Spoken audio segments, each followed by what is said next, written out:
is what looks like an electronic magnetic levitator. But in fact, it uses no electronics and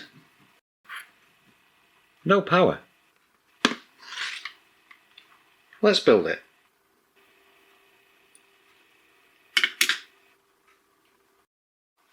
This could be a fun Sunday project. I was going to throw out a bunch of stuff, and some of it is here, and I had an idea. We've got some card type stuff, it's like a fake bathroom tile. I've got part of an old coat hanger, and I've got a very old power supply where I've taken all the bits off it that I think I'd ever need. I was going to throw that out as well. But I thought, if I just add a few magnets, I can make something quite interesting. And that is a magnetic levitator that normally, 99% of the time, they're electronics based, and I can make it look like it's electronics based, but it isn't. So what I'm going to do is, the first thing I'm going to do is to take this coil off here, because you know, when you've seen regular levitators, you've seen the big coil at the top, and that's attracting the object to be levitated. So I'll take that off first. To do so, I'll use these snips, and I'll just cut the wiring and cut the thing off the board. There we go, that's now off it, and I'll just bend these legs around, neaten it up some. So there we are, that's what would be a coil on a regular levitator. And importantly, it's got a big hole in the middle, and that's where we can put the magnets. I'll do that next. I'll use these Neodymium small magnets, and they're kind of funny because that's what it says on the box. I've put half a dozen in there, and they actually do stay in place very well. They were a good fit, but what I could have done is to use some hot glue or another glue to just keep them in place. But there we are, that's our sort of electromagnet done.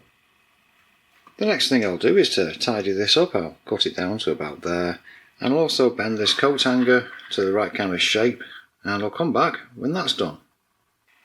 Here we go, I've cut this down a bit now, neatened up a bit, and also bent this into shape such that if I glue that there, we should end up with the stanchion type of thing for the coil to go on. So I'll glue it next to there, and then what I'll do is I'll get this and I'll glue this to that end there. Back in a minute. There we go, it's attached, and there might be something a little bit cheating with this in regards to this coil type thing, in that it will simply stick to there, and I'm wondering whether to just let it do that. Anyway, the next thing to do is to get some kind of circuitry. This could be a bit of a fun one. Use a section of this circuit board to make it look like all the components are underneath and probably over here. So yeah, I'll select some of this circuitry and get that bit done. I think we'll have this section here. I'm going to move that transistor so it's also in there, and probably move that capacitor over to there. Then it should look like a functional circuit.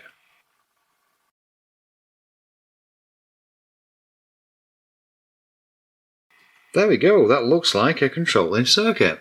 And what I'm thinking of doing is using those two holes there to put a couple of these wires through to run up to the electromagnet.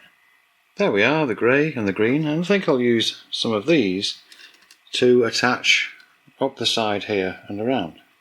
Right, so that's the wires run up there, the zip ties are on, the circuit is attached at the bottom. Next thing is to snip these off, you know, just to get rid of them, clean them up and whatnot. What I have found actually is that when I attach this, there we go, it looks like the wires are already soldered on, so that'll be great. So next thing, to tidy this up. There we go, that's those snipped off. So the next thing I can do is to get onto the actual levitating part to finish this off. And for that, what I've got is this fishing line. So we put in a small hole about here, then I'm going to glue the fishing line underneath, and then have the correct distance to hold the supported object above. Finally, I've got the hole through, and that took entirely too long.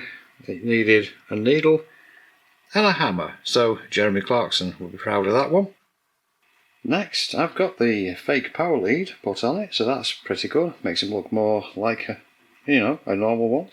So next, to get things finished off with the actual levitator part.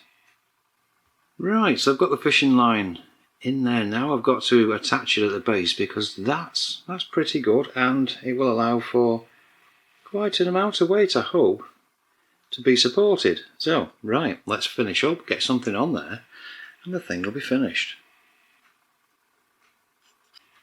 And here we are with the finished levitator. I've got a vintage capacitor on there now. If I touch the thing, rattle it around, oh, will it fall away? It's just a bit of fun. In fact, I can pull it away like that.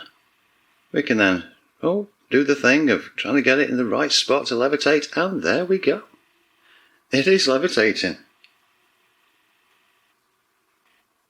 Here's a good one. It's a small circuit board type thing that you could use with an Arduino project.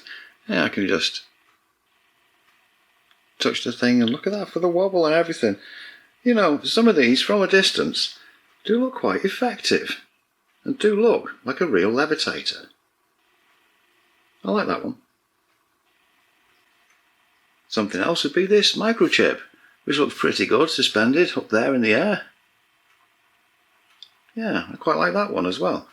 Again, I can kind of touch the thing, have it spinning a little bit. And I think that's also why I do like these, the way that I've done these small magnets. You just sit there, put things on top. Now, one good thing about things with metal in them is that they will balance quite readily. I mean, look at the size of those magnets, but if I put that somewhere roughly in the middle, there we are, and it is levitating. So yeah, that's been quite a surprise in a way, but then again also quite obvious. This really has been quite a lot of fun to build, and although it's really obvious how it works, it can just sit on a shelf now, levitating things forever. So, hope you enjoyed that. If you did, please do think of liking and subscribing. Thank you very much, and I'll see you in the next video.